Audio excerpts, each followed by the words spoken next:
Going to get them likes up and them shares up and the notification bell.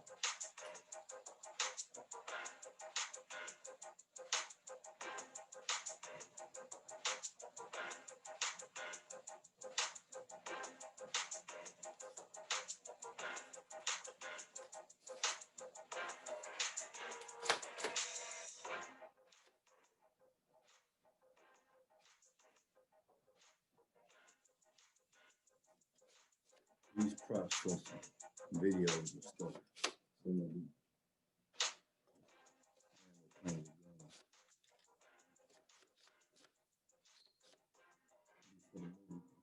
my special effects racket.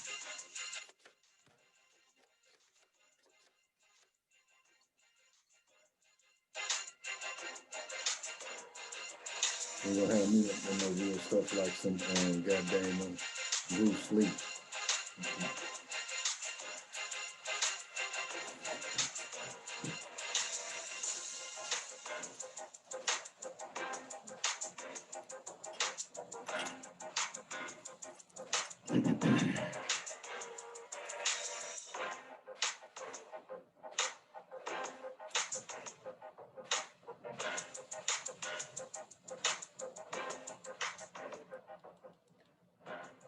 All right, let's get on to it. She had enough time to get up here. Let's get to it, Warriors. Coming in on Bill for the hell of it. The Life of Tupac Shakur, Amon White. Chapter 1, Memories of Overdevelopment. All right, y'all ready? Going at a pace that I'm pretty sure you should be able to maintain as well. All right, so let's get started. Chapter 1, Memories of Overdevelopment. I want to be a revolutionary. Malcolm X said, be careful what you say as far as with the revolutionary. So you ready to get bloody and you die, other people die, your family die, your cousins and all that stuff die. You real be careful how you use that word revolutionary. But here go this old man. I want to be a revolutionary. Oh, that's 10-year-old Tupac. He ain't understand. 10-year-old Tupac said to Reverend Herbert Daughtry. Not too many years later, Tupac's yearning would take him to acting school, where his radical zeal would be encouraged. But as a respectful youngster, mindful of his elders, Tupac answered Daughtry's inquiry about his ambitions boldly, with all the self-assurance of a prodigy. Revolutionary status was his goal. So Reverend Herbert. Let's see who Reverend Herbert is. Yeah, we back at it. Reverend Herbert. Reverend.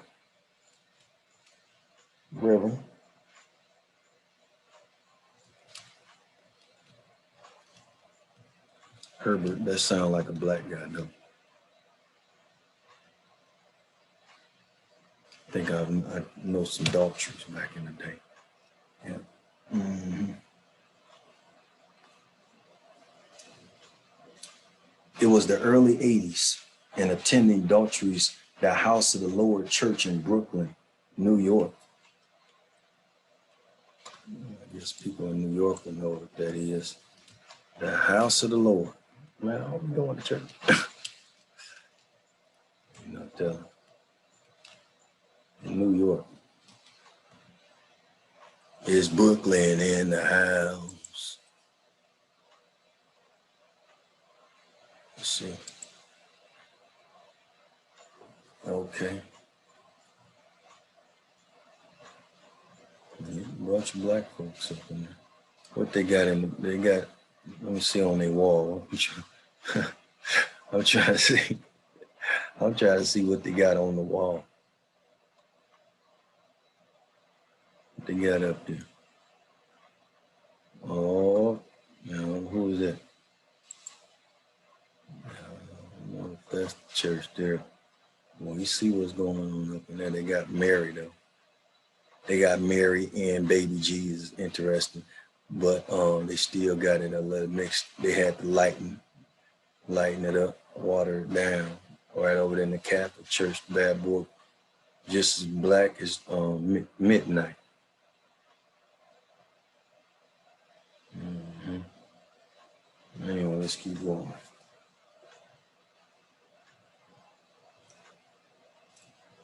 Afeni and his sister, Eswantibo, gave Tupac a traditional African-American ground, part of the upbringing that many black families felt necessary to establish moral boundaries and encourage stable goals for their children. The gospel quote, "Teach a child the way that he should go, and when he is old, he shall not depart from it," is a familiar axiom of Black American family life. Anyone who has listened to the records Tupac made as a rap artist can hear the way that he should go in echoes of gospel oral tradition. Rap's exceptional verbal command also indicates a familiarity with and indoctrination in methods of articulation and especially the command of emotional sincerity. Tupac learned in church how to mean what you say, and answering Reverend Daltrey's inquiry about his future by saying he is aspired to be a revolutionary. He knew he would provoke a surprised but approving response. Abort court the favor of adults by exemplifying and repeating their own pet notions. Daltrey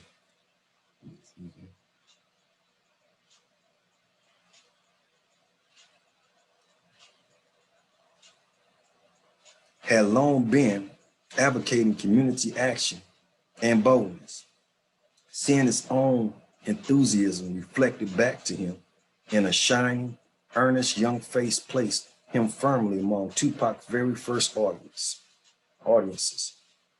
At the September 20th, 1996 memorial service for Tupac, held at the House of the Lord Church, Reverend Daltrey recounted that moment mournfully. Afeni brought him, along with his sister and Santawa, excuse me, I probably butchered it, to this holy place. The three of them stood right there at the altar and united with this congregation. He was a lad of about 10 years. When I asked him what he wanted to be, he replied, a revolutionary. Needless to say, I was surprised.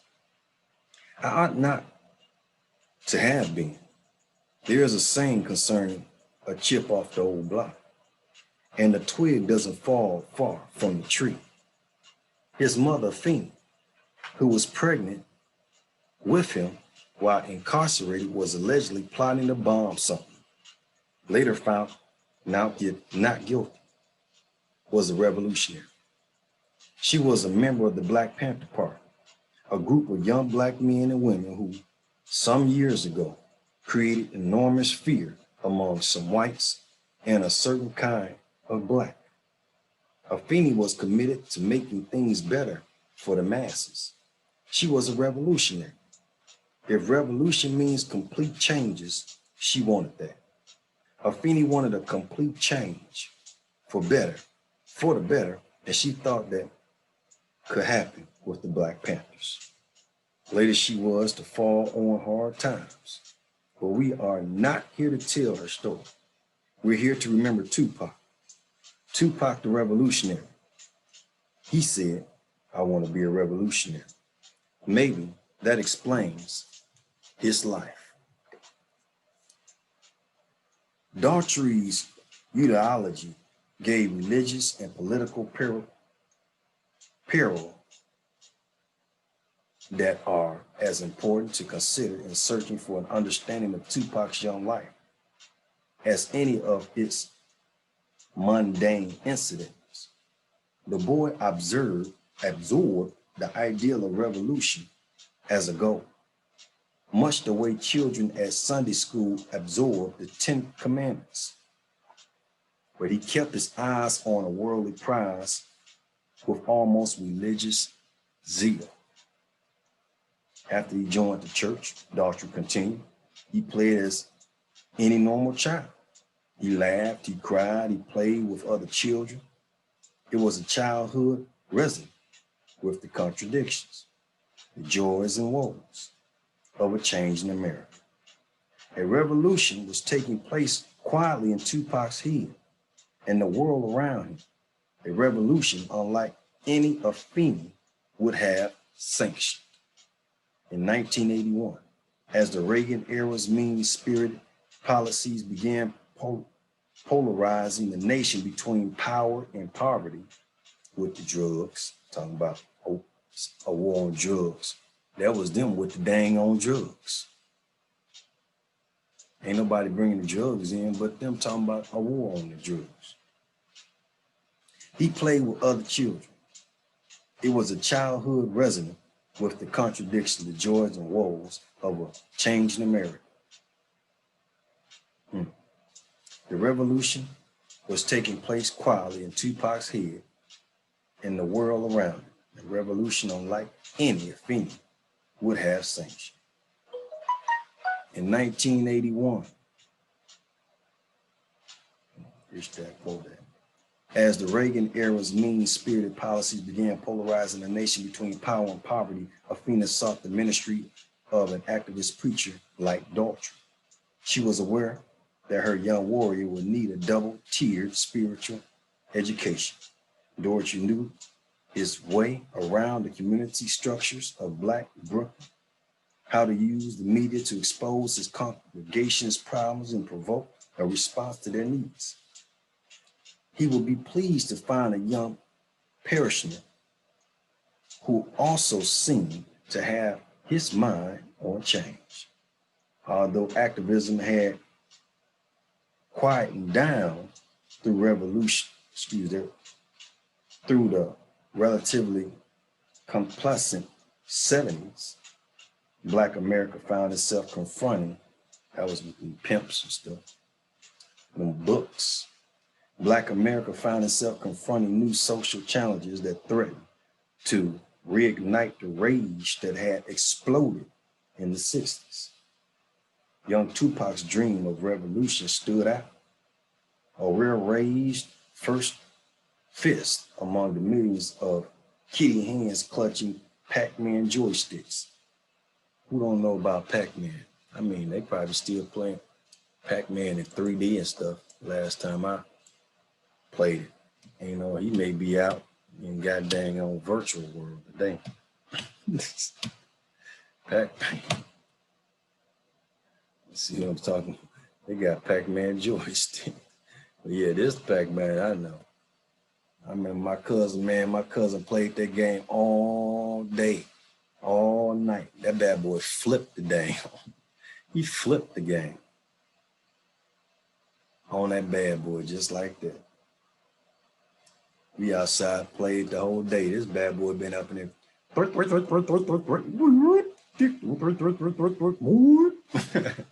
All day. But anyway, his answer to Reverend Daughtry reflects Afeni's experience in her soberly adjusted attitude towards social change. His mother's son's loyalty mixed with an early sense of inherited mission. A child of the revolution that never got televised. Tupac Amor, which translates as shining serpent. Excuse me. A reference to an insurrection South American warrior. The Arabic name Shakur means thankful to God. Thankful. Shining serpent, thankful to God. Was part of the new generation who were given Afrocentric names but would have to search for their emotional identities in an era of unprecedented temptation. The claim Tupac made to Daughtry was a testament to his role models. The revolutionary idea. God damn, I don't even feel like reading all this. I ain't gonna even get y'all started. I'm gonna pause right here. I've been reading all day. I don't even know if you even know that. Let me go back up here. Yeah, I can pause it. You ain't gonna know nothing. You ain't gonna miss nothing. But I'm about to get some rest. And come back right here at this part. Here.